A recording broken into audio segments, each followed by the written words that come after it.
నంద్యాల జిల్లా డోన్ మండలం బోబులాపురం గ్రామంలో ఉపాధి హామీ పనులు చేస్తున్న కూలీలపై తేనెటీగలు అకస్మాత్తుగా దాడి చేశాయి. ఈ ఘటనలో దాదాపు 10 మందికి పైగా కూలీలు తేనెటీగల కాటుకు గురైనట్లు సమాచారం. గాయపడిన వారిని స్థానికులు వెంటనే గుర్తించి చికిత్స నిమిత్తం డోన్ ప్రభుత్వ ఆసుపత్రికి తరలించారు. బాధితులకు వైద్యులు చికిత్స అందిస్తున్నారు. తేనెటీగల దాడితో పని ప్రాంతంలో ఒక్కసారిగా భయాందోళన నెలకొన్నాయి. ఈ ఘటనపై స్థానిక అధికారులు వివరాలు సేకరిస్తున్నారు.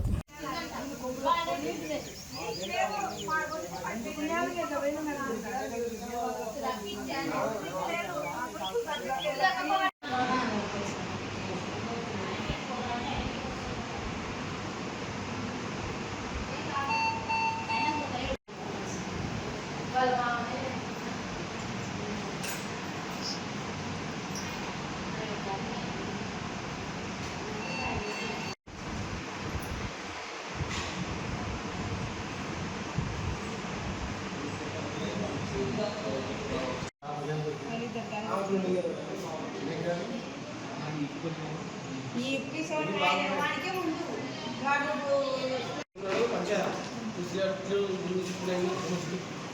సామాన్యంగా